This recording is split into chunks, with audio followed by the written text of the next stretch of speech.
नमस्कार। सनातन भाव में आप सभी का स्वागत है। भक्तों, हम शिव पुराण की एक अत्यंत दिव्य सीरीज चला रहे हैं और आज इसका 5वां एपिसोड है। पिछले एपिसोड में हमने देखा था कि बिंदुक अपने घोर पापों के कारण नरक की आग में जल रहा था और चंचुला ने पश्चाताप के मार्ग को चुना था। लेकिन क्या नरक की गहराइयों में फंसे हुए एक जीव को वापस लाया जा सकता है? क्या कोई ऐसा मंत्र या ऐसी कथा है जो यमराज के दंड को भी रोक दे?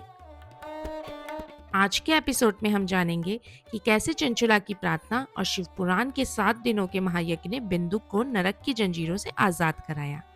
चलिए शुरू करते हैं आज के अध्याय को। सूत जी बोले, शौनक, एक दिन चंचुला आनंद में मगन उमा देवी के पास गई और दोनों हाथ जोड़कर उनकी स्तुति करने लगी।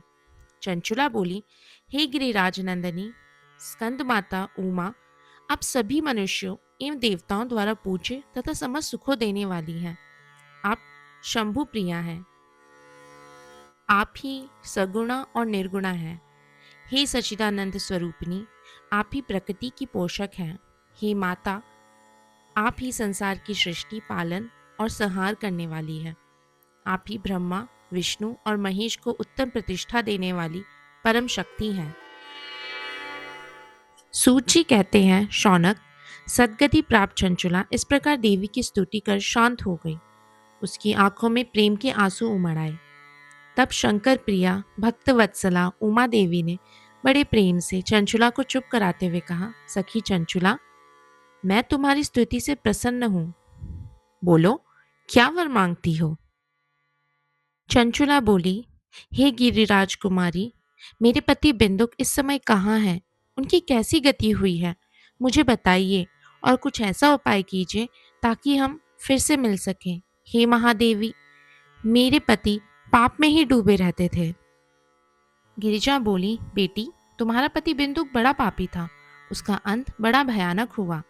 जिंदगी भर पाप करने के कारण वह मूर्ख अनेक वर्षों तक इसी प्रकार दुख भोगकर अब शेष पाप को भोगने के लिए विंध्य पर्वत पर पिशाच की योनि पे रह रहा है। वह दुष्ट वहीं वायु पीकर रहता है और सब प्रकार के कष्ट सहता है। सूत जी कहते हैं, शौनक, गौरी देवी की यह बात सुनकर चंचुला अत्यंत दुखी हो गई।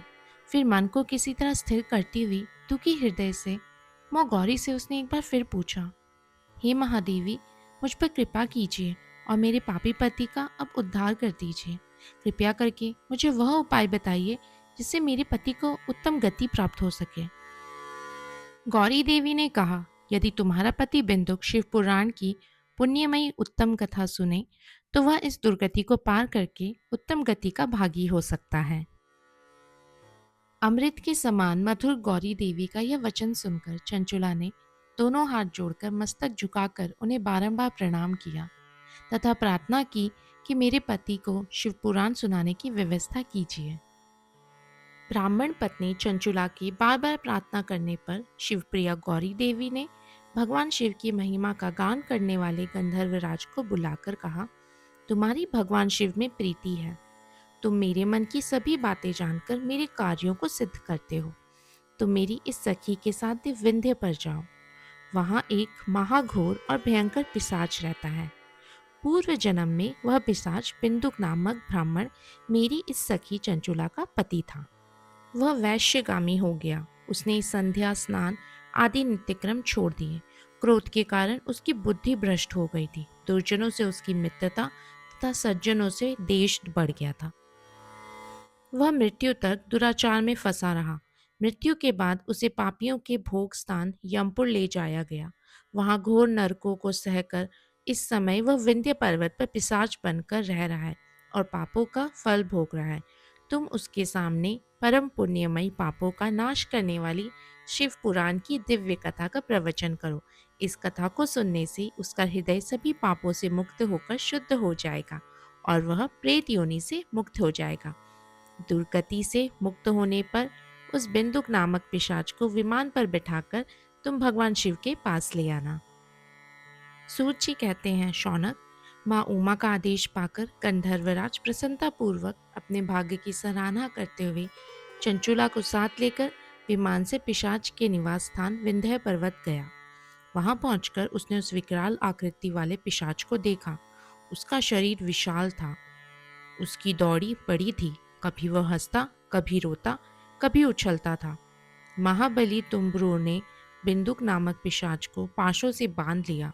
उसके पश्चात तुम्बरू ने शिवपुराण की कथा बाँचने के लिए स्थान तलाशकर मंडप की रचना की। शीघ्र ही इस बात का पता लोगों को चल गया कि एक पिशाच के उद्धार हेतु देवी पार्वती की आज्ञा से तुम्बरू शिवपुराण की अमृत कथा सुनाने विंध्य पर्वत पर आया है। उस कथा को सुनने के लोभ से बहुत से देवर्षि वहां पहुंच गए। सभी को आदरपूर्वक स्थान दिया गया। पिशाच बिंदु को पाशों से बांधकर आसन पर बिठाया गया और तब तुमरू ने परम उत्तम शिवपुराण की अमृत कथा का गान शुरू किया। उसने पहली विंध्येश्वर संहिता से लेकर 7वीं वायु संहिता तक शिवपुराण की कथा का स्पष्ट वर्णन किया। सातों संहिताओं सहित शिवपुराण को सुनकर सभी श्रोता कृतार्थ हो गए।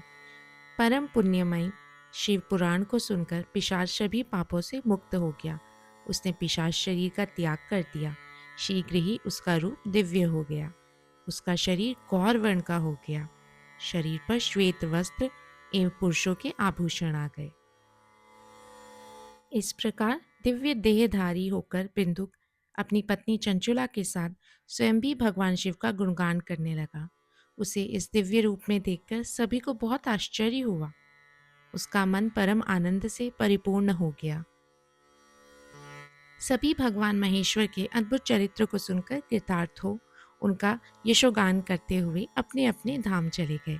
बिंदुक अपनी पत्नी चंचुला के साथ विमान में बैठकर शिवपुरी की ओर चल दिया। महेश्वर के गुणों का गान करता हुआ बिंदुक अपनी पत्नी चंचुला व तुम्बरू के साथ शीघ्र ही शिवधाम पहुंच गया। भगवान शिव व देवी पार्वती ने उसे अपना पार्षद बना लिया। दोनों पति पत्नी सुखपूर्वक भगवान महेश्वर एवं देवी गौरी के श्री चरणों में अविचल निवास पाकर धन्य हो गए। भक्तों, बिंदुक का उद्धार हमें बहुत गहरी बात सिखाता है। पहली, कोई भी पाप महादेव की करुणा से बड़ा नहीं है। अक्सर लोग सोचते हैं उन्होंने बहुत गलतियां की हैं और अब कुछ नहीं हो सकता, लेकिन बिंदुक की कथा बताती है कि अगर पश्चाताप सच्चा हो और शिव पुराण जैसा माध्यम मिल जाए तो शिव जी की शरण अवश्य मिल जाएगी। दूसरी, संगति और माध्यम का महत्व। बिंदुक खुद तो नहीं बच सकता था, उसे बचाने के लिए चंचुला की प्रार्थना और तुमरू का संगीत लगा। यह हमें सिखाता है कि अच्छे लोगों की संगति और संतों के मुख से सुनी गई कथा पत्थर को भी मोम बना देती है। तीसरा, अनुशासन, द पावर ऑफ 7 डेज। उसे बांधकर कथा सुनाई गई। इसका मतलब है कि हमारी चंचल मन को भी भक्ति के खंभे से बांधना पड़ता है। अगर हम मन को भटकने ना दें और ध्यान से शिव कथा सुने तो हमारे भीतर का पिशाच अर्थात बुराइयां मर जाती है। और चौथा, संगीत की शक्ति। गंधर्व राज तुमरू संगीत के देवता हैं। उन्होंने गाकर कथा सुनाई। यह दर्शाता है कि भजन और कीर्तन के साथ जब ज्ञान मिलता है तो वह सीधे आत्मा में प्रवेश करता है। भक्तों, बिंदुक की यह कथा हमें उम्मीद देती है कि अंधेरा कितना भी गहरा हो, महादेव की भक्ति का एक दीपक उसे मिटा सकता है।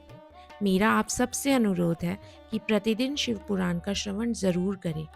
यह केवल एक कहानी नहीं, आपके जीवन को बदलने वाली ऊर्जा है।